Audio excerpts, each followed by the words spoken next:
Hi, Courtney. How are you? I am wonderful, Bree. How are you? I'm doing well. Thank you Good. so much for being my guest today. I'm looking Yeah, forward to our conversation. me too. Thank you so much for having me. I'm quite excited. Good. So, to get started, can you please share with the listeners who you are both personally and professionally? Okay, so I am Courtney Foster. I am a mom. I am one half of a set of twins, Oh, twin sister. I am born and raised in New York, in Harlem slash Washington Heights. Um, I have a son who is 22 years old. It's the love of my life. I love him so much, and everything I pretty much do is for him, mhm. and just to encourage him to do more. What else? I am a lover of all things beauty.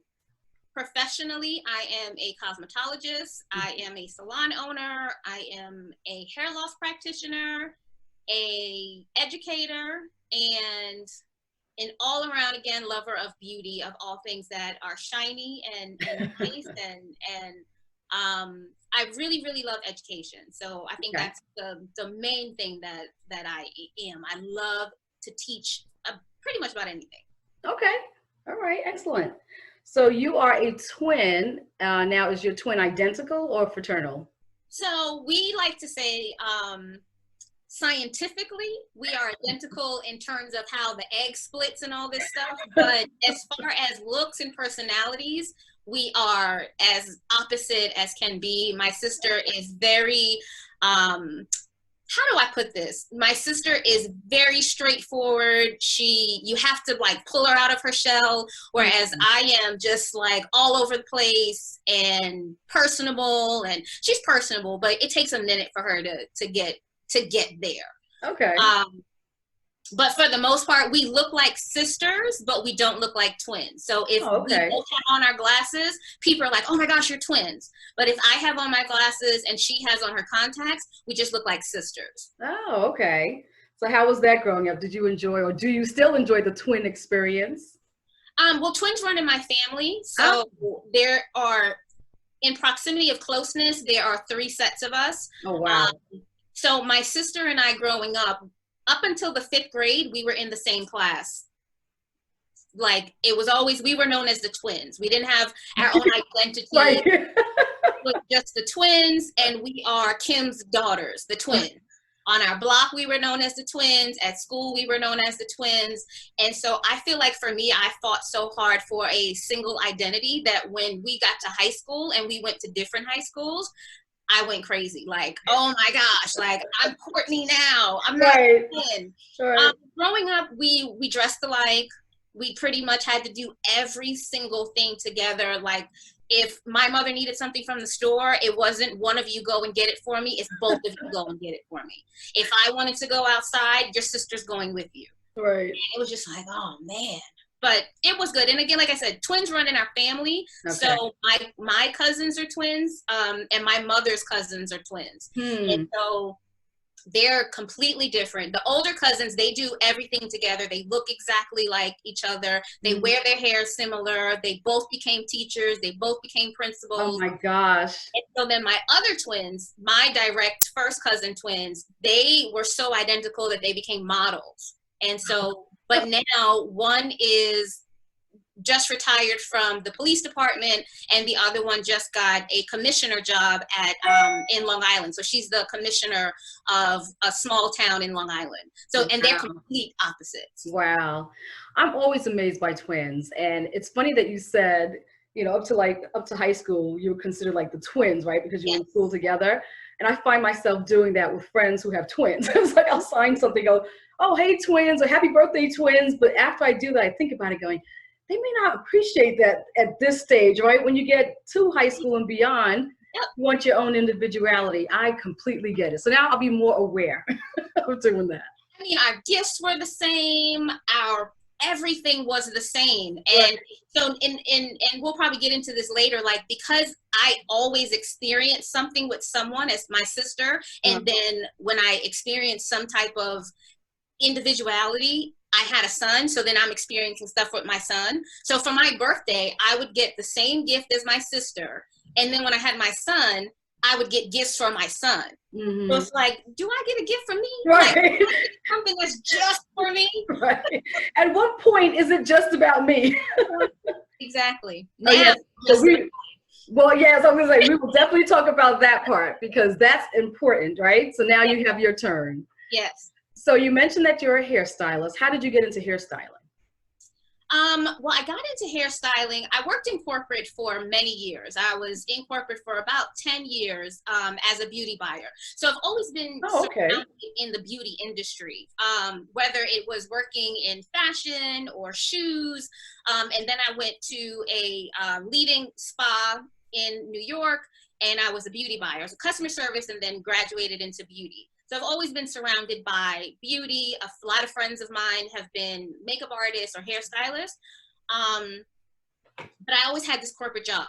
And when I was laid off from this corporate job in 2010, I was like, what am I going to do with myself? And throughout that time in corporate, I was changing my hair. I was learning how to do my own hair and meeting up with these different hairstylists of the brands that I was selling. They were like, Courtney, you're so good at it, you should just go to school. Now, at that time, I didn't even know cosmetology was a thing. Like, I didn't know it was a school. And when I was laid off, I went to, okay, well, I'm going to find a beauty school. I'm going to enroll in this school and see what happens. And so it's a story within a story, because when I went to enroll, one of the secrets that I kept with myself for a very long time, even in this corporate office, in this corporate position, is I didn't have a high school diploma. As soon as, when I had my son, I left high school. Okay. And when I went to enroll in cosmetology, she said, oh, this is great. You would definitely be a fit. I just need a copy of your high school diploma or your GED. And I didn't have either.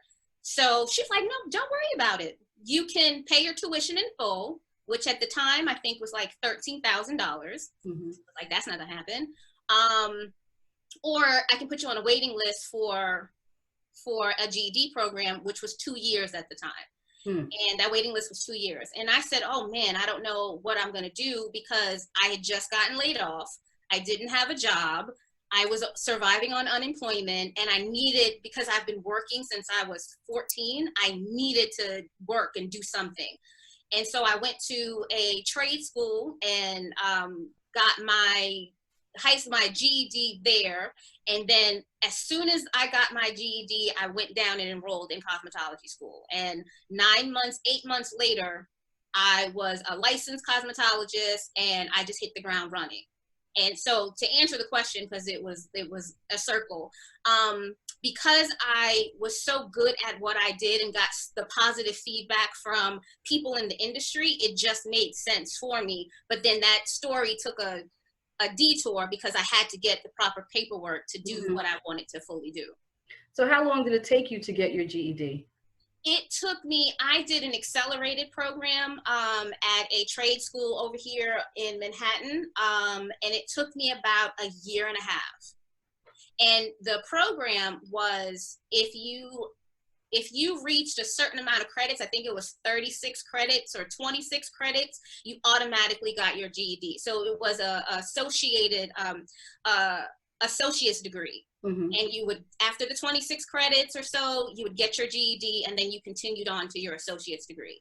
So as soon as I got that that GED in the mail, I went right to cosmetology school, enrolled, and the day of my graduation from the trade school was the same day as my orientation for cosmetology school. So I like to say I completed one goal and walked literally up the block to the next goal. Right. I think what's interesting in your story, and I've heard something similar often, which is when you face adversity, right? Another door opens, whether you've thought about it or not. So if you had not gotten laid off, who knows if all the other things that took place would have. Because I would only assume that eventually not having your high school diploma would have caught up to you, right? So at least this way, it forced you to do it early on. I mean, because then you were still really young. You had your child, but it really forced you to look beyond just your immediate situation and take advantage of things. That's why it's going to be interesting to see what's born out of this pandemic period, from you know, whether it's entrepreneurially or whatever. It's going to be interesting to follow different people's stories to see how they evolve over time, you know? Right. So, okay, so then you get into hairstyling. So you come out of school. Did you immediately start working in the city as a stylist, or did you have to apprentice under someone? How did that work? While I was in school, I took every opportunity that I could while being in school. So I became close to a lot of my teachers who are still some of my closest friends today and became my colleagues because I went back to teach when I was completely done. So jobs were just coming. It can be considered as an apprentice because I did a lot of stuff for free. But I was just so eager to be in the industry and see what was going on outside of the walls of the school. And I guess presented such a great work ethic that my teachers would come to me first before even announcing what jobs they were doing. And one of the best stories that I have is one of my, who's a friend of mine now, she was our makeup teacher. And I was getting off the elevator in school. And prior to that, she had did a makeup tutorial in our classroom. And because I'm a lover of all beauties, I was sitting there like eager and like eyes wide open, like, wow, this is how you do makeup. And I guess she noticed that, and a lot of people were distracted doing other things. So maybe 3 or 4 days later, I was getting off the elevator and she was coming to the elevator and she's like, Courtney, I've been looking all over for you. I was like, for me? What you need from me? She said, what are you doing tomorrow at 5 a.m.? My philosophy with everything was, what do you need me to do? As long as I'm not selling anything or you're not leading me into anything, what do you need me to do tomorrow at 5 a.m.? And she gives me this whole thing, but she doesn't tell me exactly what I'm doing. She's like, just have your kit ready. I'm going to text you the address. This is going to be great for you. The next morning I get up, and I had to be to school at 5, and she's at 9 the next day. She said, I'll make sure that you get to school on time. But you just need to be ready and at this address at 5 a.m. And so I did it, and it turns out that I was going to do Sissy Houston's hair Wow. for I think it was a morning show. But at the time, Sissy, I think she hurt herself, and I got to do another lady who I turned into being her hairstylist for 2 years while I was in school and when I was out of school. Wow. And, So they identify your talent early on. right. So that helped me while I was in school figure out, what was going on in the outside world because I was actually working outside. But it was all about the work ethic and teachers seeing that and seeing that eagerness and, and when I graduated, I just hit the ground running. It was like, what else? What do you want me to do? I started working at a hair salon in addition to doing a lot of freelance work. Like I said, I did a lot of free stuff. And having the friends in the industry helped me get these small jobs of doing nails, doing basic makeup, doing basic hair, and just watching.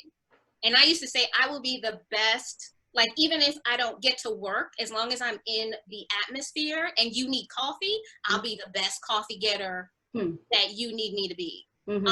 One of my friends smoked cigarettes at the time. And I said, if I can get on this set, I will just stand next to you and hold your cigarette. And all you have to do is turn your head and smoke. And she was like, okay, Courtney, you can still come, but I don't need you to do that. Right. But it was just having that willingness and readiness and preparedness to go out and just really hone in on what it is that this was my next phase of life. Like, this is what I had to succeed at this because there were no other options. Right. Okay. So no other options, but you also realized early on how networking was important and not saying no was important, right? Yes. Because just think about someone saying to you, you've got to get up at 5 a.m. Many people have been like, be there at 5 a.m. I have a child. I've got this. I've got that. I've got to go to school. So basically just not saying no to opportunities help. Do you still have that same sense of, it's not even a work ethic, but do you still embrace that same line of thinking today? Because now you're much further along in your career. So you know people, you are embedded in your career. And do you still see that you find that you're still open to different opportunities now? You still don't say no, you still network, or do you find something different? I still network. I still try not to say no. It just depends on what's going on here in the salon. Okay. If it's a great opportunity, I always say even though I have a full salon, I have all of these things that will equate to success. I can still be assistant and have no problem with it. Mm-hmm. And will work to the point where you won't know anything about me, my salon, because my focus is to assist my friend. And I've done that several times and will continue to do that. If I already have clients, then I may have to say no, or I'll try to find a workaround, like, can I get to you early and still make it for my clients? So I try not to say no. And sometimes the opportunity has to be a little bigger than what I will miss out if I have to close my salon for a day. And I have to weigh those options. Well, it may not be a lot of money, but is the exposure beneficial? Mm-hmm. Or is it a lot of money and, can I close it? Will it be more than what I've made had I've been open? Mm-hmm. And the way the universe works and the way, God works, I always get the jobs on my days off. So I never really had to compromise. Okay. And because what I believe, if it's for me, it's going to materialize itself for me the way that it's supposed to happen. So when I did the Tonys, I got the call on Saturday and it was for Sunday. So I didn't have to close because I'm already closed on Sunday. Mm-hmm, mm-hmm. And I think I did the Kanye West show a couple of years ago. I got the call on Sunday for Monday. I'm not open on Mondays. So everything always seems to fall into place and work the way it's supposed to work. And if it's something that I can't do, then it wasn't for me to do. So how did you get to the point where you're in this world where you're working on the Tonys, you're working on a Kanye West show? Like, how did you transition from, I'm new to the industry, someone has identified my talent, and X number of years later, I'm here? How did that happen? It's just people. Or was it a slow build? It was a slow build. It Mm-hmm. was a slow build. It was people seeing your work. It was people seeing your commitment to your craft, and being reliable. When I went back to teach, I used to stress to the students, like, you have to be reliable. You have to know that every time you show up, if someone is giving you a job, you have to show up and show out. And my teacher used to tell me that all the time. And that's been something, when you show up, you have to show out. Mm-hmm. Because when you show out, then they're going to consider you for the next thing. And you would always get the next thing because they know you are a representation of me and I know how you work. And I know what I expect and I know that you expect the same thing. Right. So it was a slow build, but also with the right people. Right. And just making sure that I produced whatever it is that I was supposed to produce to the best of my ability. Okay. I think it's important to let people know too at this point that one of the things that was intriguing to me is I learned about you on social media, and I just started to do some research, and I said, okay, she's a salon owner. She owns her own hair care line. She now has launched a digital product mm-hmm. about hair and beauty. I'm like, okay, so now that I'm listening to your story even more, I'm more impressed, right? Because I think it's interesting to see how someone grows over time, how they develop, especially in the face of adversity early on, right? Because you don't always have like the good, happy ending on the other end. Right. So how did you get to the point where you were a stylist, and I would assume working for someone else, and then you had an opportunity to launch your own salon business? How did that transition take place? But also mentally, how did you prepare yourself to get there? Because salon ownership and owning a business of any sort is taking on a totally different life of its own, because the onus is on you for everything, right? Your income, if you're hiring people, just everything financial is really reliant upon your expertise and your growth in your business. So how did all that take place? Wow. So that is, well, thank you for first being impressed, because there are times where I feel like I'm not doing enough. And so when you sit back and you list out what you've done, it's like, oh, that's a lot, but I'm still not doing enough. So I appreciate that. Thank you. I worked at a salon. I worked at 2 salons, and I started seeing a lot of clients with hair loss issues. And while I was in school, I was always intrigued by the science of hair and how hair breaks down products and stuff like that. And I've always had in the back of my mind that that's where I want to pursue. And I always write like a list of goals. And a trichologist was on that list. And that's a person that studies the conditions of scalp and hair. And so I've always had that in the back of my head. And when I started seeing more and more clients with hair loss issues and watching other stylists like, oh, I don't know what that is, I don't know, you need to see a dermatologist, remembering my schoolwork and remembering that portion of time where we studied trichologists, wait a minute, a hairstylist can identify these things and can help with a client to a certain extent until you have to send them to a dermatologist. And there are some cases where, you know, you don't always have to go to a dermatologist. So when I started seeing those clients and, you know, clients were like, Courtney, I really want you to take a look at what's going on underneath this wig, or when I take these braids out, I have a big bald spot, bald patch. And I'm just like, wait a minute, we can treat these things. And so that just went into my research of, well, how can I become a trichologist in New York? Because there's not a lot of trichologists in New York. And I just went through the training and became a hair loss practitioner first, because the school that I went to, those are the levels you have to go: hair loss practitioner, associate trichologist, and then full trichologist.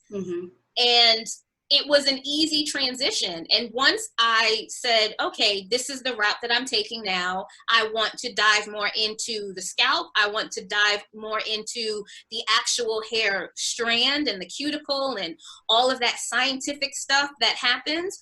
Clients just started coming because it was something that they were looking for but didn't know who to go to. And so with the salon, I was at I think it was 1,000 square feet salon with over 150 hairstylists.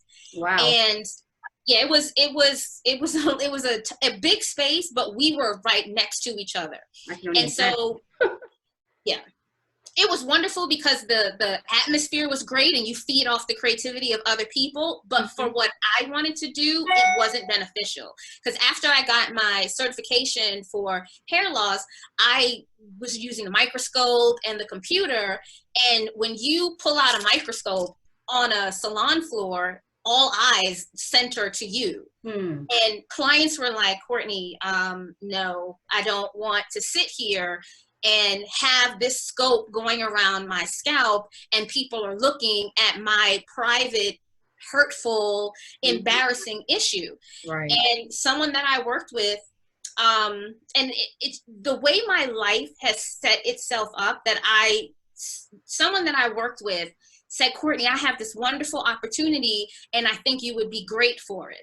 And she's like, there is a salon suite space that is going to be built on 34th Street on the east side. Would you come with me and take a look at it? And if we like it, we can go into business together. And I started thinking, because this is everything has a story. I used to go to the doctor across the street while I was in school, because NYU was over here. And I saw the build out of it. Oh, wow. Like, salon suites, that's interesting, because here in New York, we only do brick and mortar salons. So I'm like, how are they going to do that? So I went online and I researched it, and I saw all of the build out, and I called to see how much the rent was and spoke to the property manager, who is now our property manager here, who's still our property manager here. And I asked him all the questions and he told me how much it was. And I said, oh no, that's too rich for me right now, because I'm still in school and I know I'm not going to have a clientele. That's interesting. So you learned about it when you were but you were in school for the specialty of trichology though, right? No, I was in school for cosmetology. Oh, wow. Okay. So that's how long ago, because they hadn't started building. They just had the sign up. And they had all of the, you know, when you walk down the street and there's like the building that's what's going to come. Right. On the scaffolding, and they have it on the glass. That's what I saw. Oh, that's so funny. And I said, wow, because I was in school in 2010. No, yeah, about 2010, 2011, and this opened in 2014. Okay. Or between 2014, 2015, and I moved into my salon 2016. Wow. So it's just the way that my life has. Doesn't it seem as though things like they were already designed and you just kind of lived it, you know, you just followed the path and you follow the path. So when I came down here, I was like, I know this place. I've researched this place. Wow. And we moved in, and I was like, is your name such and such? And he's like, yes. I said, I called you a couple of years ago to ask funny. you about this. We saw the place on Tuesday.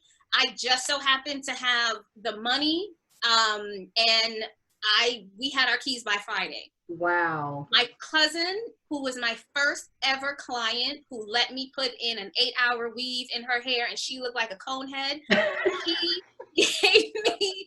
she gifted me a small amount to just here you go, congratulations. We talked about this for years.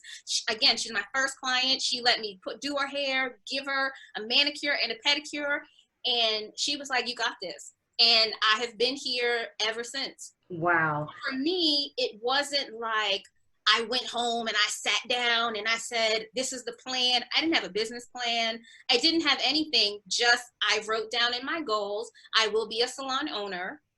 And then things just kind of fell into place. Well, they do say, you know, you don't have to know how, right? You just have to state what you want. Yes. And just work towards it, and God will just kind of rearrange things, right? So that you see it. Because it's interesting, because that's pretty much what you did, right? You stated what you wanted. You didn't know exactly how you were going to get there, and look, right?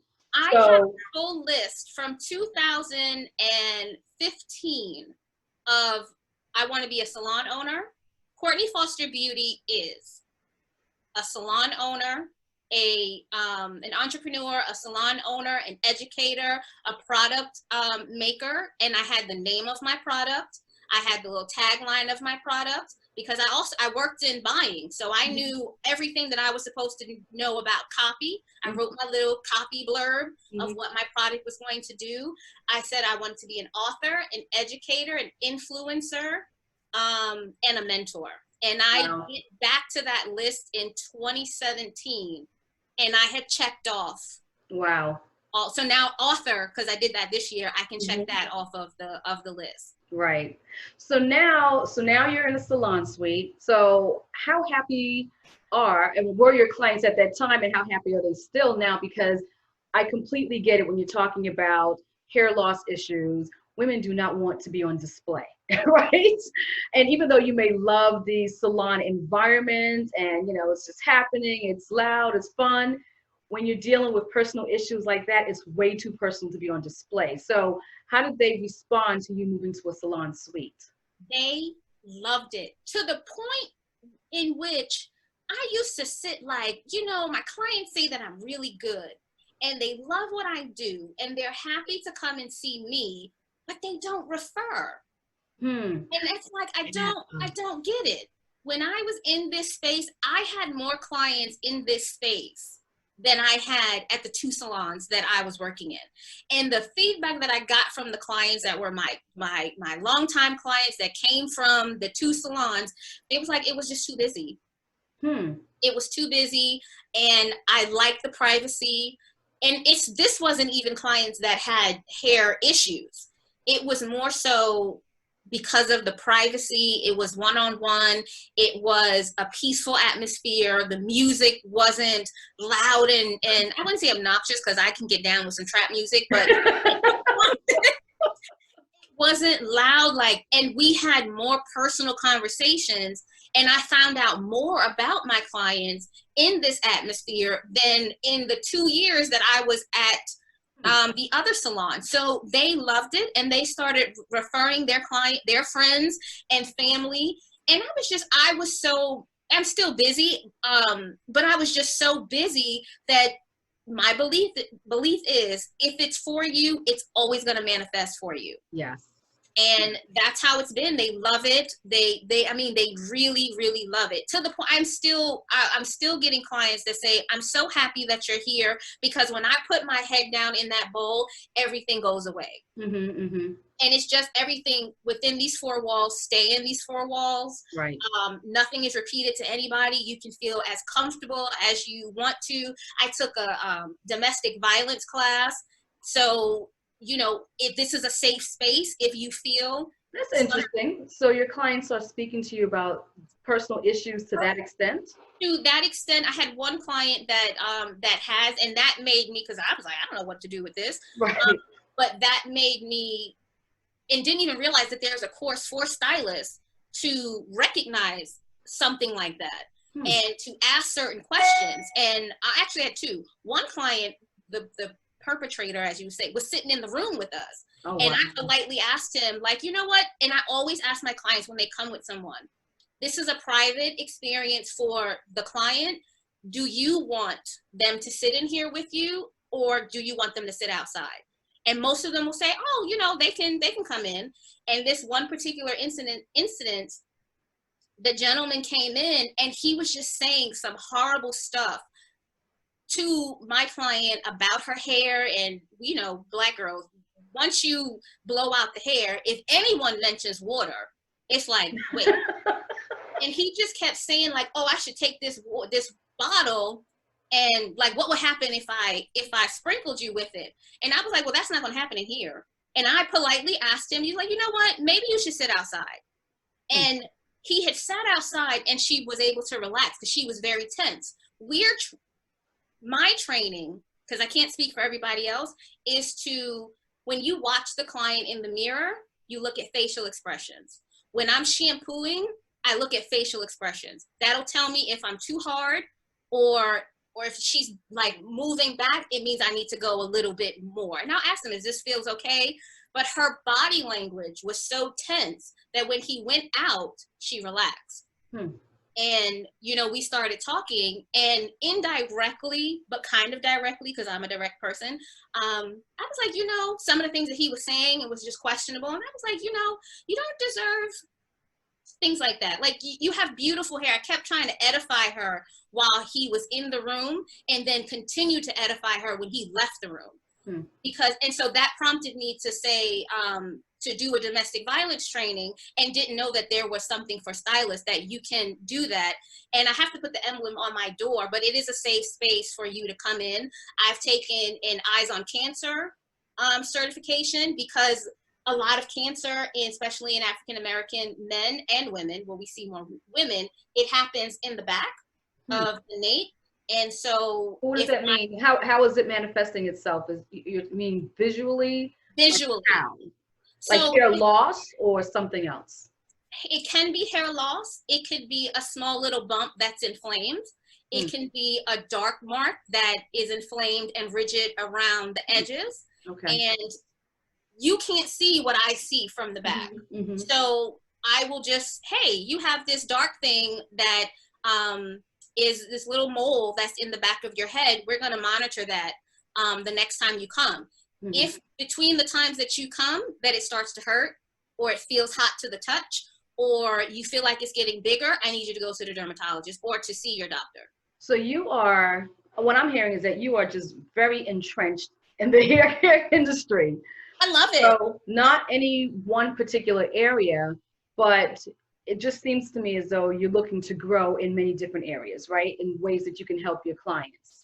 So do you have like a list of professionals that you can refer them to? So say, you know, in the domestic violence case, do you have an agency or a resource that you can refer them to in the case of someone that you may identify as having something that appears to be cancerous? Do you have like an oncologist or someone, or you just let them do the research, but you just alert them to certain issues? Yes, I let them do the research. I have not found anyone yet, as far as a dermatologist, that is open to accepting patients.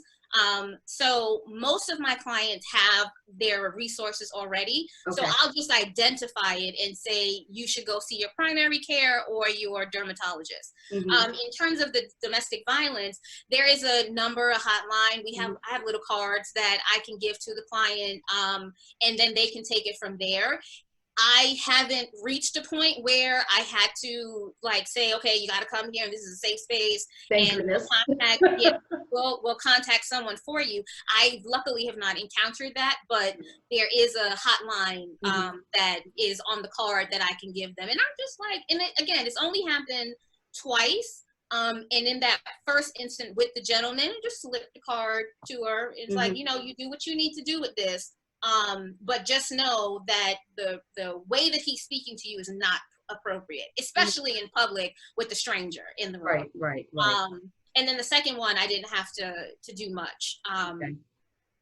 So I'm listening to all this and I'm thinking back to your specialties, right? So here you're a hair loss practitioner and you are a trichologist. Is it trichologist? It's trichologist, correct? It's trichologist, and I'm not there yet. I'm still in the training. Okay. So the hair loss, like I'm still trying to work my way up to that level. Okay. So hair loss practitioner, so I want part of this session to be how do you advise women to take care of themselves and take care of or to add and improve their hair health? I always have to say that slowly, hair health. It's a tongue twister. Yeah, so because I'm thinking hair loss, I mean, I see the video clips, I see the photos online, some extreme situations with women, whether it's because of wig usage or, you know, weaves or braids or whatever, but in some cases, maybe it's something else, internal. So how do you work with women to start to combat that? Right, talk to them about what the issues may be that are contributing to hair loss and how to combat it. Because that's a big deal, like especially, and before you go on, I'm just gonna say, because even some of the women I talk to, when you get to a certain point in your life and now you're dealing with hormonal issues and stress because of this pandemic, all of those things contribute to hair loss. So what do you do with that?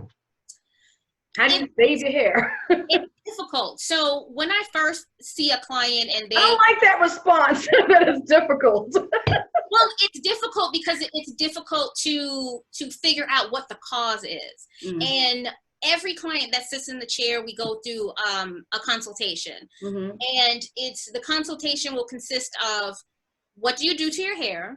What is your regimen? What products do you use? When's the last time you had a haircut? How do you care for your hair at night? And then it always goes into, what do you eat? Do you eat a lot of fruits and vegetables? Do you drink a lot of water? Are you taking any vitamins? Have you had anything traumatic or stressful that has happened in your— now, mind you, this is post-pandemic. Stressful in your life that has happened, because if it's not— hair loss starts in the body way before, or starts underneath the scalp way before you see it come out of the hair, or you see the hair drop off. It starts way before that. And in certain cases, it's hormonal. So then we go into genetics. Was anyone in your mother or father's side that is losing hair? Is there a grandpa that is balding? And at what age did they start? Men tend to start earlier than women, but it used to be the case. Now it's just people can start when they start. And whatever hormonal stressful thing that goes into your life or happens in your life, it accelerates that hair loss, and it starts the hair loss earlier than— because everyone goes through a growth cycle. It's a 4-part growth cycle, 3 of it being the most important, and then it goes back into the 4th, into the first, which being the 4th. And at that point, once you go through that growth cycle and something happens in between those cycles, it kind of like jump starts or stops the blood flow to the root and the nerve ending, and it'll start to slowly supply because it pumps. When it's normal, it pumps like your heartbeat. But when it's abnormal, it starts to slow down that circulation. Not a lot of blood gets to the roots. Eventually, the hair will still grow, but it will start to miniaturize. So that first cycle, it may grow out thick.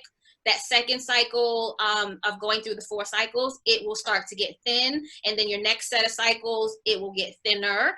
And then the next set of cycles, it will get so thin that either it will not grow out at all, or when it does grow out, it's very tiny and then it drops off. So if it's not a hereditary issue, how do you prevent that from happening? How do you keep your hair strong through all of the cycles?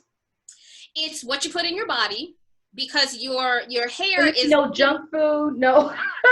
You can still eat junk food. Like, I wouldn't be honest if I sat here and said I don't eat junk food at all. Right. I just had sausage, egg, and cheese. So anyway, but it's a lot of water. It's a balance. Everything is a balance. A lot of water, a lot of fruits and vegetables, because the more you put into your body, the more it's going to show in everything. It's going to show in your skin. It's going to show in your hair. It's going to show in your nails. Your hair and your nails are made up of the same thing, keratin. So when if you feel like your nails are growing, your hair will be fuller.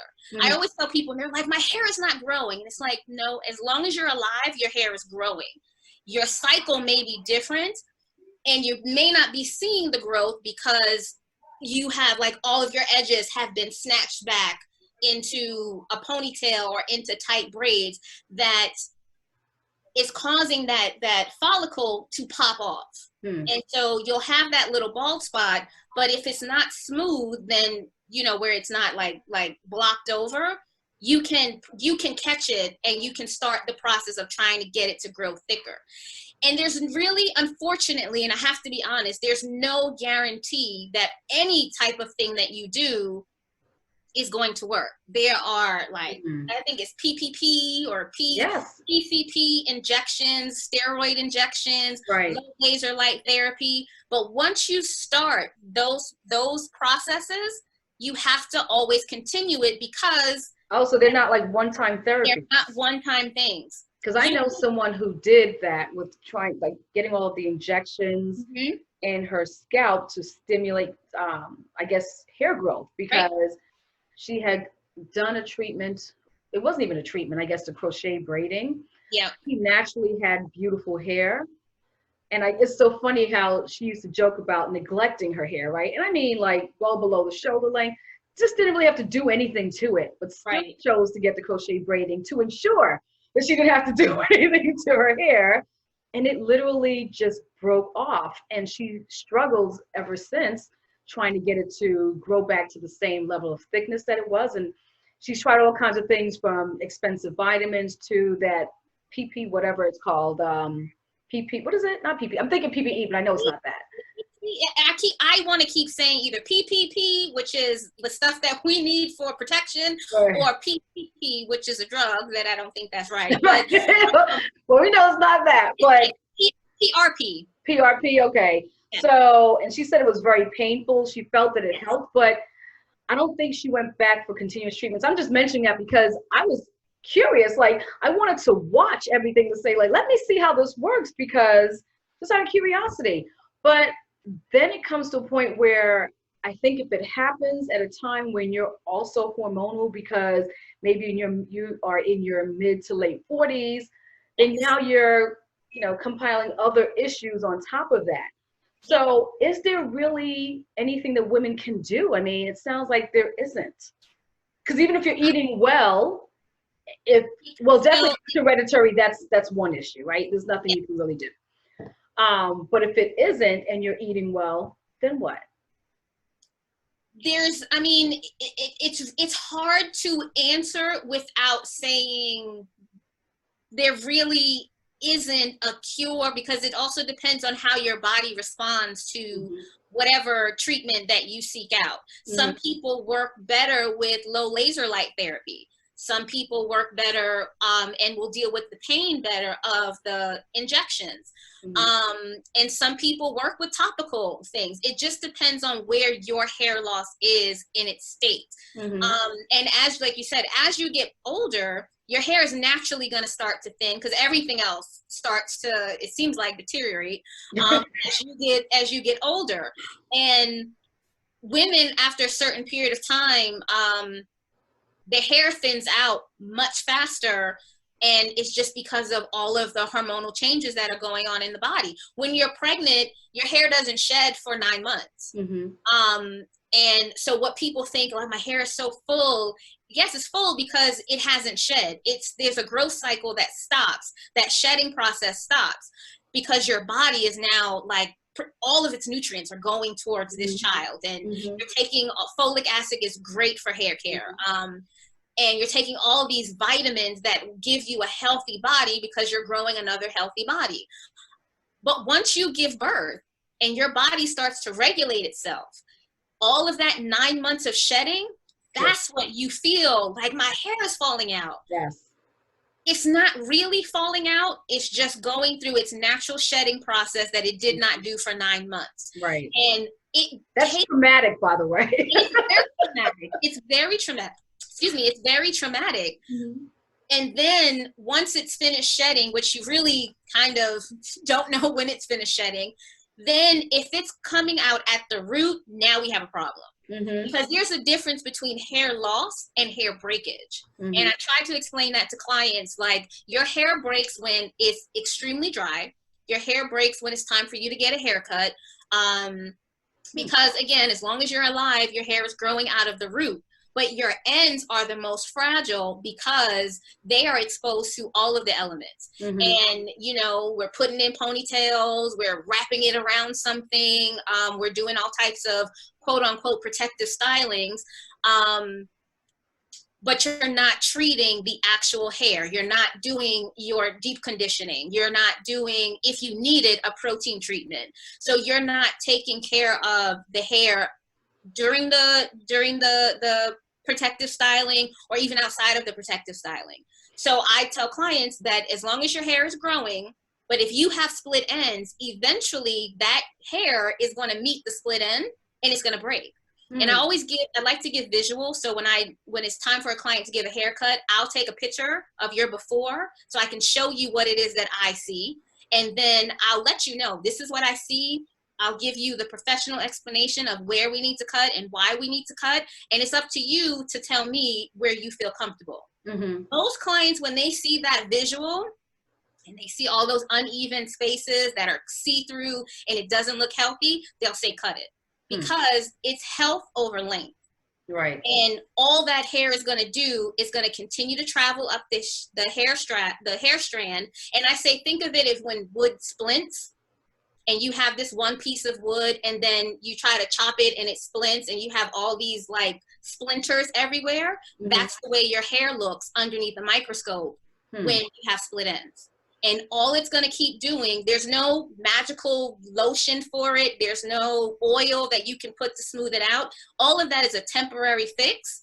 But the hair is going to do what the hair is going to do. And it's naturally going to continue to travel up that hair strand and it's going to break. Every little point that it meets of a next hair strand, they're going to entangle together and they're going to break. So do you do an assessment during a consultation so that you can let people know? Okay, so you do. Yes. So let me ask you this, though. I'm listening to you, and you're very clearly very passionate about what you do. And you talked about you're an educator, so you like that side of the business. Do you do speaking engagements? I try to. I did one. I was supposed to do a lot more this year. I like to sit on panels when those opportunities present itself. I just haven't figured out a way to, or maybe I just haven't been asked as frequently as I think I should be asked. But I mean, I'd love to do speaking engagements and just get the information out. I feel like the information now is becoming more important as people, especially during the pandemic, as people actually have to face their hair.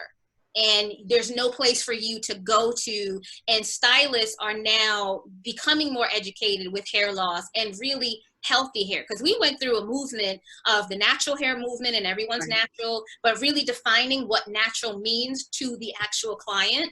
And then the protective styling of the weaves and the wigs became very popular. And I started seeing clients who, yes, my wig looks great and it's laid to the gods, but my hair is falling out underneath. Right. Well, it's because you keep putting all that stuff on your edges. Right. And that alcohol is just disintegrating your hair, and you're not combing it out. You're not shampooing properly. You're not using the proper products for your hair type, not the hair type that you think the girl on YouTube has for your hair type. And you have to understand your texture and your porosity plays a bigger part in the products that you use than anything.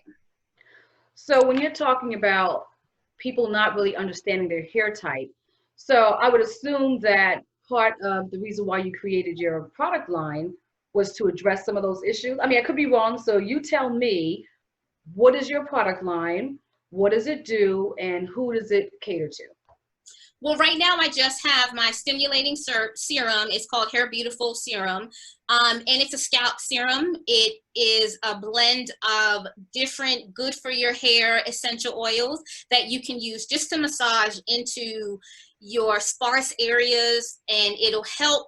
These essential oils are known for scalp stimulation, so you can massage it into your sparse areas, and you know, every other day, because you know it's still an oil, we don't want to make your hair oily. And just it'll start to stimulate those areas, and it'll penetrate. It's light enough to penetrate into the first layer of skin, and get down into that hair follicle, and hopefully, because we can't guarantee anything, we'll start to pump up those blood cells. So there's peppermint oil, which is great for hair production and hair circulation.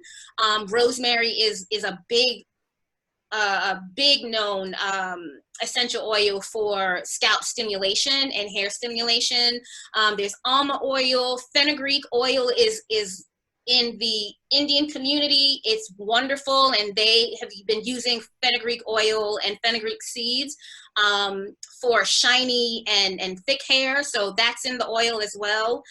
And just a host of other things that are blended together make for I like to say potent, because I've seen like a little peach fuzz come up, because I have some sparse areas in my hair from doing really small micro braids when I was younger that have never grown back, and now I'm starting to see a little bit of, and this is over like my son's 22, maybe 25 years. Oh, wow. But it also says there's, I mean, yes, it took a lot of time, but it also says that there's hope for someone. There's hope, but Okay.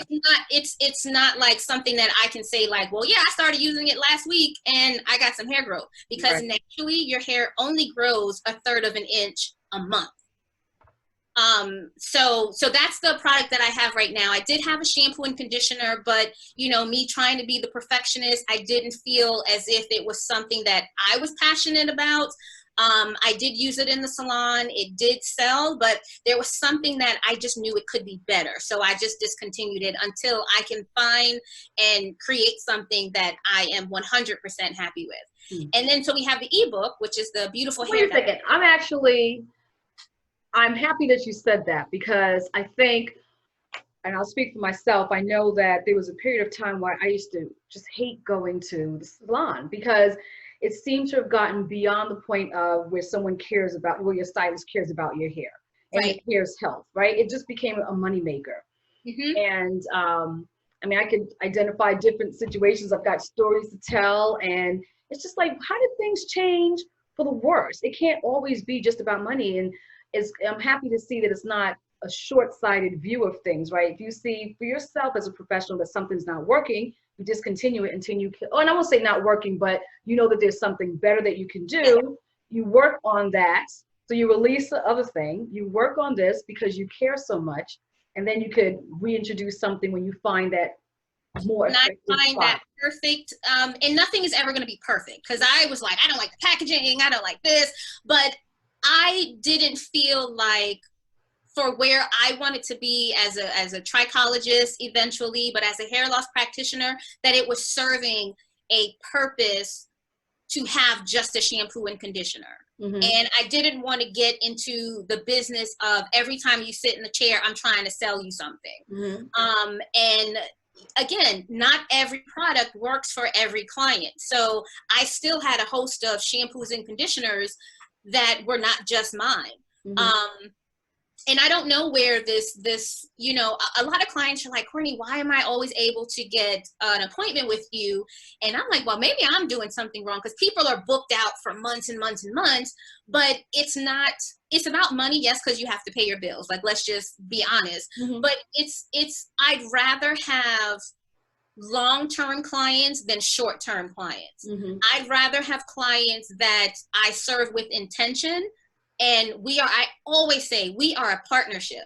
And if you cannot commit to being a partner with me, that I literally only see you once a year, and you're confused as to why your hair is not doing what it's supposed to be doing, then we're probably not a good match. Right. Now, if I only see you once a year, and we have committed in that initial consultation, like, look, Courtney, I'm only going to come once a year because I know that you're going to give me a haircut when I need it, but this is what I'm going to do in the interim. This is what I'm going to do, my own bi-weekly shampoo and conditioner and my deep condition, then okay.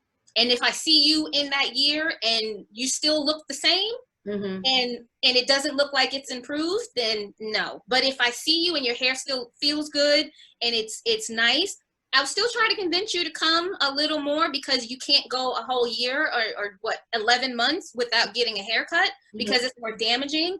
But if I see that you're putting in the effort, then we can work together. I strongly emphasize the fact that we help each other. Okay. So during this time of this pandemic, it's just wreaking havoc everywhere. So for that client or for that woman who is trying to take care of her hair, but maybe not knowledgeable enough to know exactly what to do, do you have virtual consultations? Yes. Like, how do you do? Okay. So how are you working with women? Say that again? No, I was like, how are you working with women to ensure that you can continue this partnership along the way, so that they could keep their hair healthy and still, you know, rely upon you for your expertise in the area? So I will say the pandemic, because these were all thoughts that I had in my mind prior to the pandemic. I never thought I used to say, like, oh, maybe I should offer virtual, but if they can come to the salon, why do I need virtual? And even with the hair loss practitioner stuff, like, how would I do it virtually? I've been saying that this pandemic has forced me to step outside of the box that I already knew I needed to be in, because clients were like, Courtney, I really need your help. I know you've given me the tools and the knowledge to do it, but I still need to be able to see you. And when I launched the virtual appointments, that same day, they were all booked up, because I only did, like, I'm only going to do maybe 5 and see who catches on and if it's something that people needed. And they all booked up. Really? And I was surprised, because I just did it because I really needed something to do, because I was so bored. Right. But they latched on, and we just talked about the products that they had in the house, how to use those products, or what they can order on Amazon that will enhance whatever it is that they were looking to do. I have walked 3 boyfriends through cutting their significant other's hair. So that was amazing. Wow. And because they did so well. The boyfriends did so well. And so I just left them up. I left all the appointments up, even when the salon opened. And I just kept thinking, like, oh, I can take these down now because my clients are still coming back. No, I still had virtual appointments, because there were still clients that didn't want to come outside, but still needed the help. I had one client whose dad has cancer, and so she lived literally like up the block, but she didn't want to take the risk of coming to the salon. So I walked her through a shampoo. I walked her through the detangling process, the blow dry process, and it worked out. And I was so surprised, because I said, oh, I could have been doing this. The haircuts were amazing, though. Right. Well, like you said, you have ideas prior to any particular situation, but sometimes you get kind of stuck in the traditional way of doing things until you're forced to be non-traditional, right? Yes. So now you've got another service that you can offer to your clients. So that's great. So I wanted to talk to you about Scalp Care really quickly, and then I'll move on from this topic. So I've been seeing a lot more about scalp care, reading about it. I'm seeing different product lines being introduced. And is it a gimmick or no, it's not? So there really is something to products specifically for scalp care. It's not like a basic shampoo and oil treatment can, I guess, negate any issues you may have with your scalp. Exactly. So it's not a gimmick. And I'm so happy, like I said earlier, that the trend is moving towards scalp care, because that's where your hair comes from. I mean, like, yeah, that's where the hair comes from. And if your scalp is healthy, you have a healthy hair strand that comes out of it. So if your scalp is clogged, and I wish I can, because I know that we're on a podcast, but I have a chart that I love to show. Your scalp has little holes in it, and that's what the follicle is, and that's where the hair comes out of.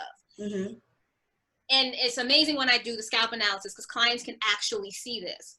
If that hole is clogged from oil, from debris, from sweat, from dandruff, anything that you put on your scalp, if you're saying, I'm going to put this oil in my scalp, it's not going to penetrate. Nor will the hair come out properly, or will it come out at all. So you want to make sure that your scalp is clean, because it's sort of like a blank canvas. You see a white canvas, and you can do so much more on this white canvas than if the canvas was painted multicolored and you're trying to put the picture on top of it. So there's a lot of products now that are breaking down those sweat glands. They're breaking down all of that dandruff, and it's sort of like your scalp can breathe. And then that's when you start to notice your since your scalp is healthy, now your hair is healthy. Right. Shampoo, so again, I go into these tangents about hair, because when people tell me, oh, I don't shampoo my hair, I just co-wash. Shampoo is made to cleanse the scalp. So what most people do is they'll put the shampoo in their hair, and they'll just put it in their hands, and they'll just rub it on the actual hair strands. Shampoo is made to go onto the scalp. So you should put your shampoo on your fingertips and massage the shampoo onto your scalp. Let it sit for maybe a couple of minutes, 5 minutes being the most, and then as you massage, the shampoo is going to come down to the hair. It's going to go down the hair shaft. And then the conditioner, you put the conditioner on the actual hair strand, because that closes the cuticle. Shampoo opens the cuticle, conditioner closes the cuticle. So there's two functions that you need to happen to get a healthy scalp, to cleanse all of that stuff off the gook, as I call it, off the scalp. But then it also opens the hair cuticle to cleanse within the hair cuticle and rinses it out, which is why you should rinse thoroughly. And then when you put your conditioner on, there are some conditioners that are made to work on the scalp, but you don't want to put it on the scalp because it'll be a little heavy. The conditioner will be applied to your hair strand, and that closes the cuticle, so it closes the moisture from the conditioner. And whatever is left over from that moisture that has been entrapped, it'll rinse out. So when you just put conditioner in your hair, you're really just wasting product, because you haven't opened the hair cuticle. And all you're doing is and whatever is already on the hair cuticle, as far as, because if your hair is dirty and you're just putting more conditioner on it, you're I always say co-washing is like putting on lotion before you take a shower. Just a thought. It's bad. And once I take that to clients, they're like, oh. Right. We get it now. And so, yes, when you give them that analogy, because it functions, there's a reason why we've made conditioner. I mean, shampoo. There's a reason why it was developed. There's a reason why your conditioner, your shampoo, is lighter than your conditioner, because the conditioner is heavy. The lighter product, which tends to be clear, it's a little lightweight in actual weight, that's what it opens the cuticle, it works with the water, it brings your pH balance of your hair down a little bit, and it goes in, it's a cleansing agent, it goes in and it cleanses what it needs to cleanse. And your hair should have like a snap to it. A clean hair, and they used to say, oh, that's not good, that's not good. It actually is good, because that means there's nothing on that strand that is going to cause, it's not going to compete with your conditioner. If you don't have that snap, then you need to shampoo again. Interesting. You've got, as a brand expert and marketing, I'm sitting here going, we need to talk.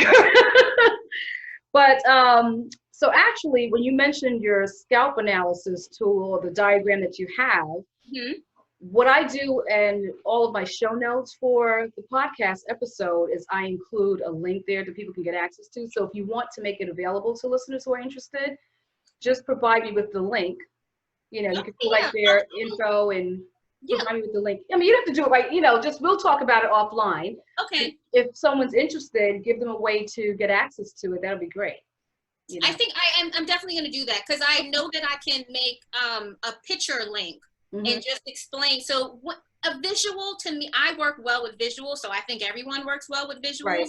Once you see it, then you can understand it better. And the average client, even though I say that clients are sometimes more educated and they come in with the questions, and you know, it's like, oh, well, are you a cosmetologist? Because you know, they've done the research. Hear clients when they've done their research. But as a cosmetologist, like, we've all gone to school, so it kind of baffles me when I don't hear other stylists talking about these things, because we've all gotten the same information. That's okay. Use it as your opportunity. Yeah, you know? That's what they tell me. Right, exactly. Okay, so you mentioned that you have a 22-year-old. Yes. So you transitioned from the corporate environment to then going to cosmetology school, working for a salon, and then becoming a salon owner. What challenges, if any, did you encounter as you're raising your son along the way? Wow, where do I begin? Well, I will say, since I had my son at 19, when I decided to go back to school, he was already, because I went back to school in my 30s. So he was already a teenager. Okay. But it's not to say that because he was a teenager, he was void of all stuff. Like, he went through, and I didn't have to like be present with him. He still went through his adolescence phase of, as what we call, smelling themselves, and you know, the talking back. And when you're juggling so many things, you have to question, is he acting out because you're not home, or is he acting out because he's 14, 15, 16, and he's trying to gain his independence? So it was challenging, just making sure that I was present, and even if I wasn't physically present, I was present, like, we're going to talk on the phone, what's going on in school. I used to tell him, like, I may not have to be at your school to know what's going on, but all the teachers have my cell phone number. So most of the time, I already know what you did by the time you get home. Right. So it was in the challenging of, you know, I had lost my job, moved back in with my mother, was like, I can't do this again. Went into an apartment, got into a relationship. And so it was just like, and then lost the job. Right as soon as I got into my apartment, it's like, oh, what am I going to do now? So all of these changes happened so quickly that I always wanted to make sure that he was okay. Because it's always, I tell him, it's always going to be me and you. And if we work well together, then we can conquer anything. Right. And if we communicate together, regardless of whatever is going on or whomever is in the picture, as long as we're good, then we're good. And what I love about my son is that he adapts, and not that we were in like challenging situations, but he's so cool and so relaxed that he's just like, all right, Mom, it's fine. Good. It's okay, Mom. All right, we gonna do this. Right. Oh, you're doing okay, Mom. It's cool. Like, he is never like a rah-rah kid. I'm from Harlem, so, you know, he's never like a kid that's just like, I knew that he was okay. If he had to stay in the house by himself, he was okay. And a lot of the stuff that I did was just like, look at what can be done regardless of if you don't take the traditional route. So like right now we're battling like going to college. He doesn't want to go to college. But I didn't go to college right out of high school. I didn't even graduate high school. So the fact that you graduated high school, you're one step ahead of me. So, you know, you have your whole life ahead of you that you can make your decisions now. They may not be my decisions. And because of the struggle that I had to do, being a single parent, managing a household, working 2 jobs and going to school, I don't want you to go through that. Right. And just because I made it look easy, to you, it looked easy. But that door was closed in my bedroom, and I'm sitting there sweating bullets and crying my eyes out because I'm so tired. Right. You know, I kept it going because I needed you to see that it was possible and that regardless of our situation, we're going to make it.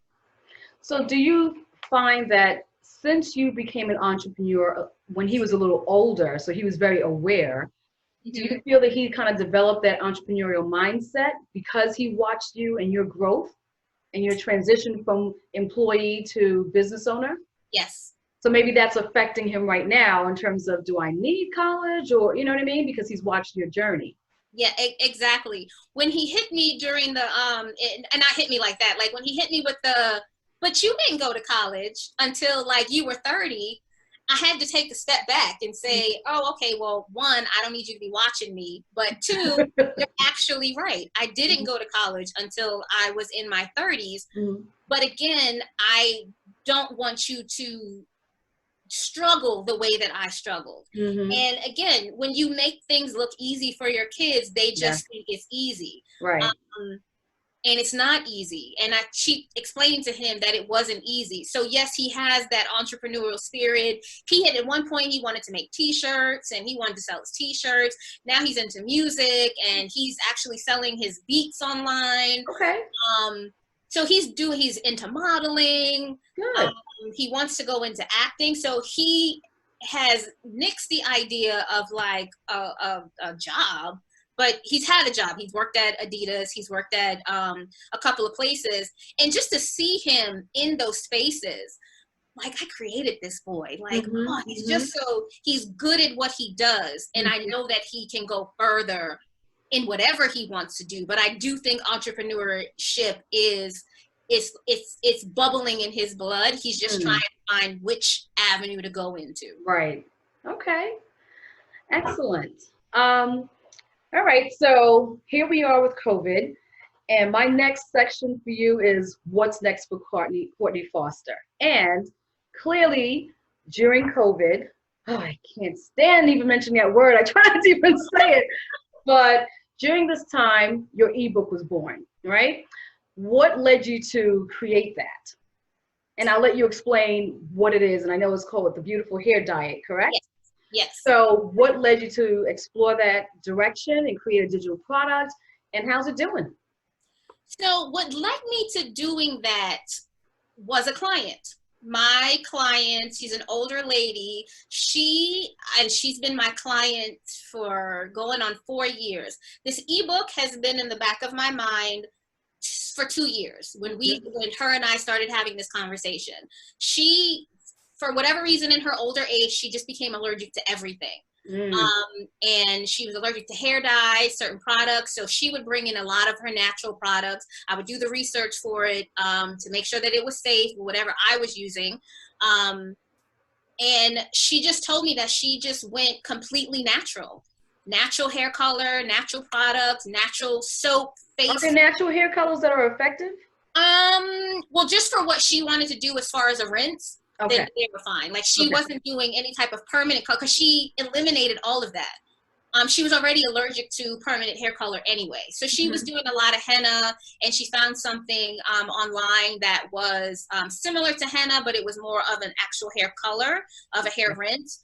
So she went, her laundry detergent was natural because she went to a nutritionist and a dermatologist to figure out why she was breaking out, and they just told her to cut out everything. So in addition to that, she changed her eating habits, and she went through all natural foods, not so much like raw vegan or even vegan, but she did a lot of raw stuff.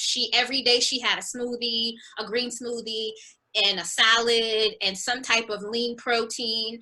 And as she was doing this and she was coming to see me, I was like, your hair is looking phenomenal.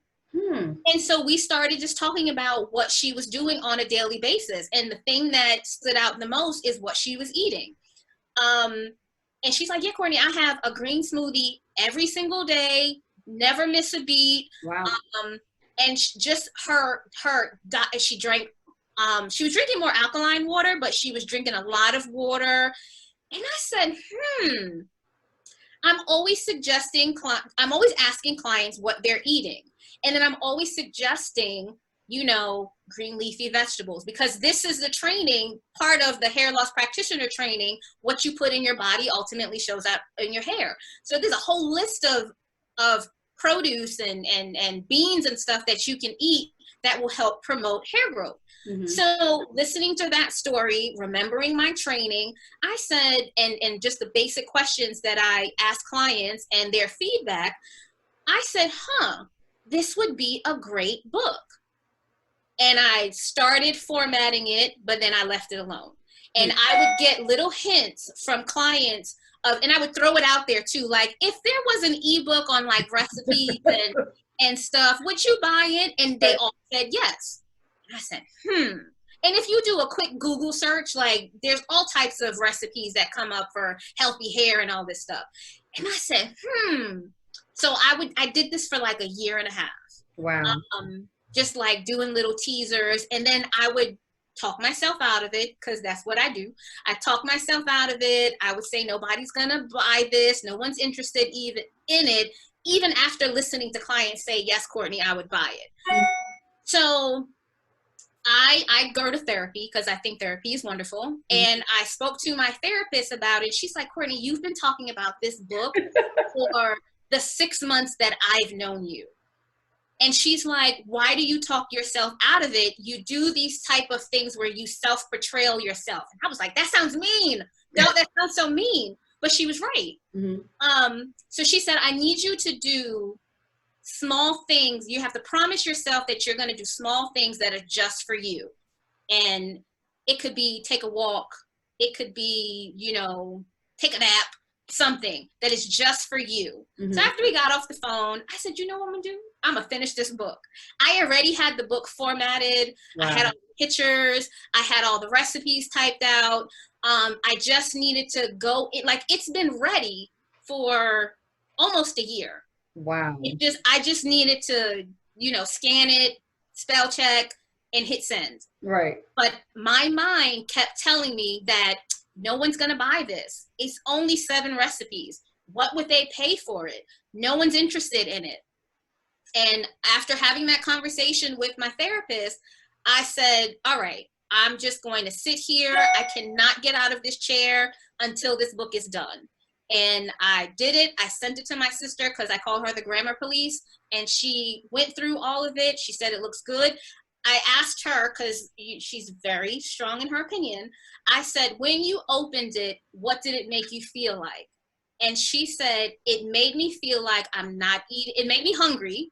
And it made me realize that I'm not eating enough fruits and vegetables, not even for my hair, but for my body. I said, well, that's exactly what I wanted. And it was midnight. And I said, I'm going to hit send, and I'm going to jump in the bed, put the covers over my head, whatever happens, happens. Right. And I woke up the next day to 4 sales. I did a full email blast to my clients, and I woke up the next day to 4 sales. I was like, oh, snap, I just made $40 in my sleep. Like, what? And throughout the day, I just kept getting more sales. And text messages, Courtney, this is beautiful. I'm so proud of you. That's good. And I was just in tears. I put a picture on my Instagram page of like, this is a happy, sad face, because I was just so overwhelmed by the response, because I kept talking myself out of it. And it's been doing well. It is still doing well. People are still excited about it. people have gave their feedback on the taste of some of the smoothies, which they love. And I'm just so happy that, you know, we're now transitioning more into, my tagline is the beauty of hair begins with health. And again, what you put in your body will show up on your hair, skin, and nails. And so now that I have something that I can give to clients that will enhance not only their bodies, and it's just, again, I'm no one's nutritionist or doctor, but there are things that you can do to get a healthy body and in turn get healthy hair. Mm-hmm. And so that was the basis of it. So it's the Beautiful Hair Diet. It's a basic guide for feeding your hair.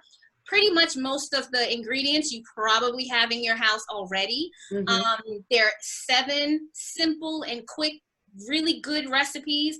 And I wanted to do something that was different than your average, like banana and strawberry and you know, pineapple. It's papaya and carrots and sweet potato and, you know, eggs and the basic green smoothie, because everything you need a green smoothie for the greens. But it was salmon and string beans. So I didn't want it just to be typical. I wanted it to stand out. Mm-hmm. And just do a different variety of what you're naturally used to when you think of a regular salad and a regular smoothie. Okay. That sounds great. So I'm sure that's going to continue to do well for you. I hope so. Congratulations on that. Thank you so much. I hope so. I'm still trying to figure out ways, and you know, you and I had this conversation of trying to figure out ways to market it and get the education out in addition to the health out.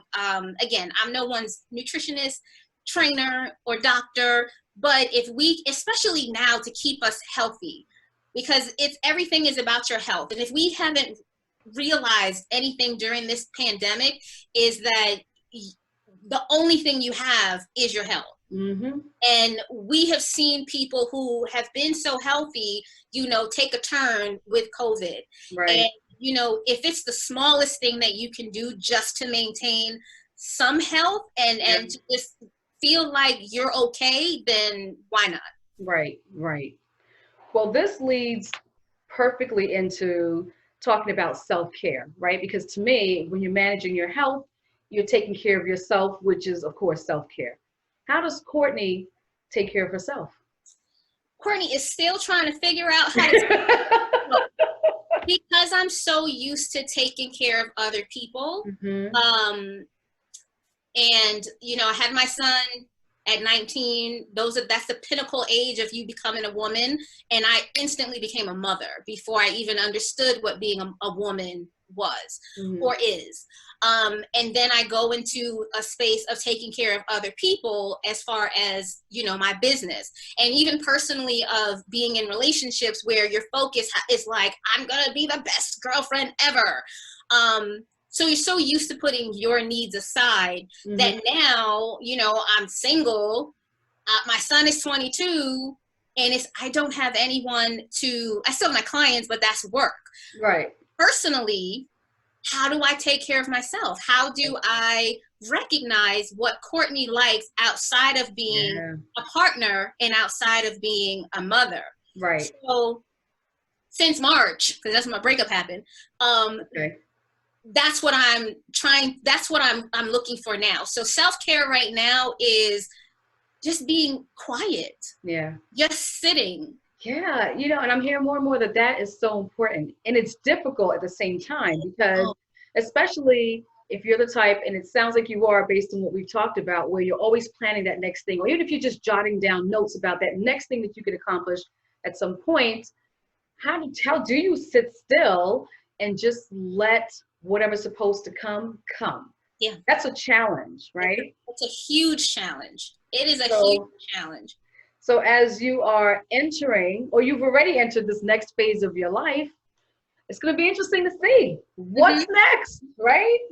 So what I'm trying to do, I am a huge advocate of therapy. There doesn't have to be anything wrong with you to go and speak to someone. And I started going to therapy because I hear so much stuff.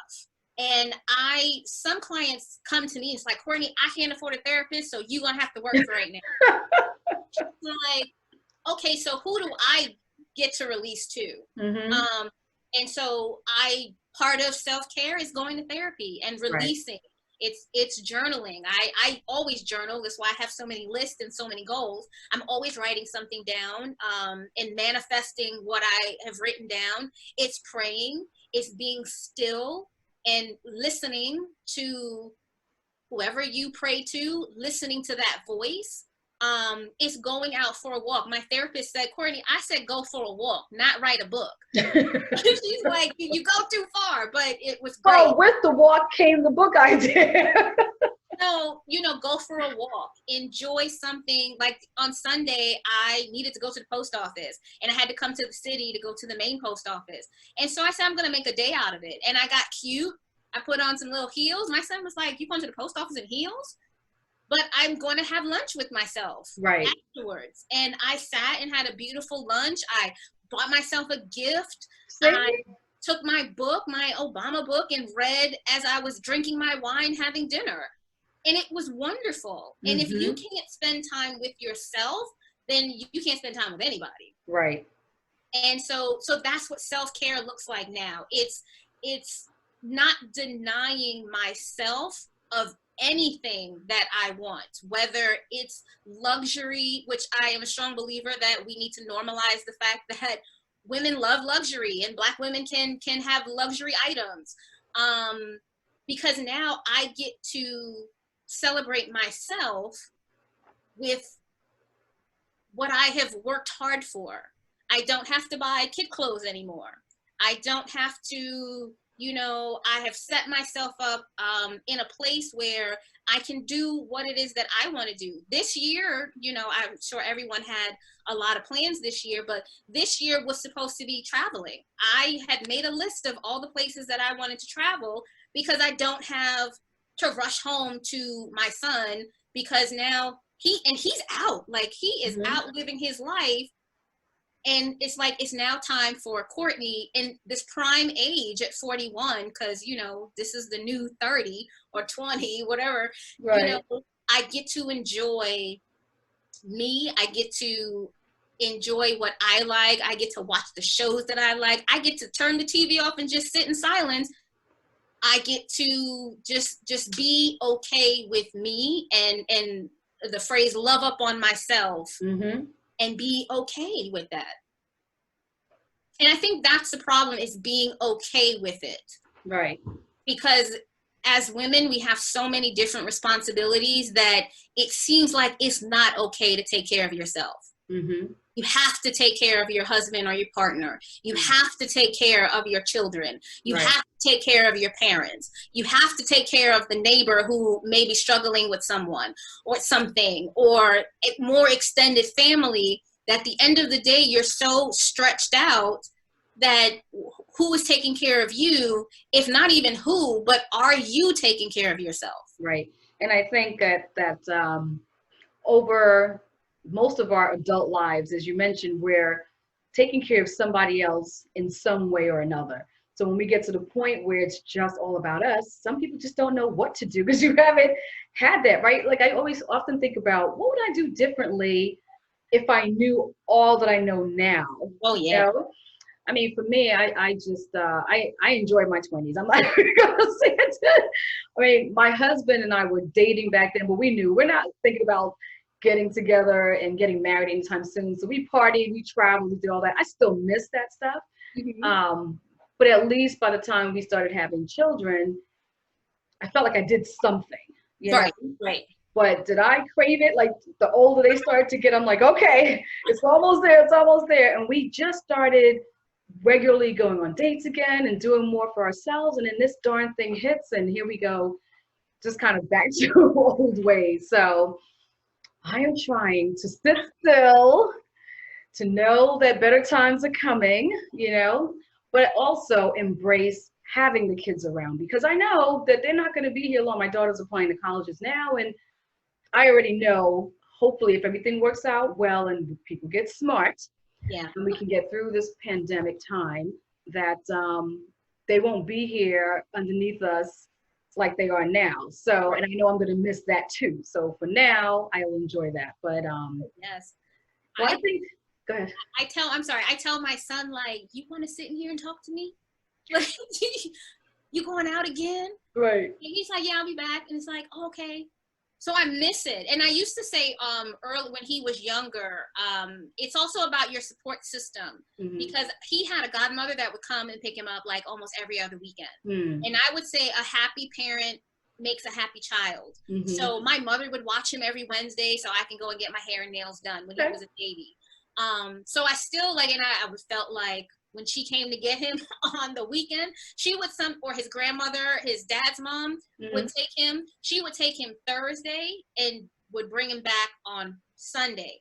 So Courtney was out Thursday, Friday, Saturday, morning and afternoon on Sunday, and ready to be back home on Sunday evening. And for the entire summer, every summer since he was 7 up until 16, he was gone for the summer. And wow. Courtney. Wow. And whatever thing that I could get into, right. I was into. So I feel like in my 20s, I did have some. You still had some fun. But still, there was always that mindset of, I have a little one that I can't do fully what I want to do. Right, right. Go, like all out the way that I want to go all out, because I still have responsibilities in a household and all those other things. So. Well, now it's your time. Now it's my time. Completely. And it's a little scary. I'm going to be honest. It's a little scary because, again, it just goes back to figuring out who you are and where you want to be. And so with this business now, I'm trying to put the pieces into play of, well, what do I want Courtney Foster Beauty LLC to consist of? You know, when you hear of Courtney Foster Beauty, what do you think of? When you leave this chair, when you come into, like, what is the vibe I want the salon to look like? What's the voice that I want people to hear when they see the website, from the social media? And so all of that I'm trying to put together, because now gone are the days of it's a brand and it's a hard stop and then it's the person. Your brand flows into who you are, and who you are flows into your brand. And with social media, we have invited everyone into our lives that my engagement of personal stuff, of like my outfits of the day, or, you know, what I'm making for breakfast, that gets more engagement than just a pretty hair. Right. People want to know you. Right. Yes, me doing the work is what's engaging to the people, because essentially we're all doing the same thing. You just, people may do it a little differently than you, but I've realized that all that behind the scenes stuff, who Courtney is, what Courtney, not that what I'm wearing, no one's checking for what I'm wearing, but you know, for those things behind the scenes, that's what gets more engagement. So it's trying to figure out how to get that engagement, but still get the message across of education. Right. So that's where that's where I'm using this time to just sit, because what I have is working right now, but how can I make it better? And as it starts to come to me, I can write it down and I can start to execute in small little ways, and based on, you know, social distancing and all that other stuff. Right. Okay. Well, Courtney, how can people connect with you and engage with you? I am on Instagram at Courtney Foster Beauty LLC. I am on Facebook at Courtney Foster Beauty. My email is Courtney@CourtneyFosterBeauty.com, and my website, where you can purchase everything from the ebook to the serum. I also sell hair on the website and some t-shirts and little accessories, is CourtneyFosterBeauty.com. Excellent. And what I'll do is, in the show notes, I'll put the links to all of those vehicles. All right. Well, I think that's a great place to end. I think that this was a very enlightening and educational conversation. So I thank you so much for it, Courtney. And I am definitely sure that you've taught listeners something about hair care. I know they walk away with something, you know. So thank you for bringing your perspective to the hair care industry, to this conversation. Thank you so much. It was an honor and it was a pleasure, and I had so much fun. Thank you. Great. Excellent.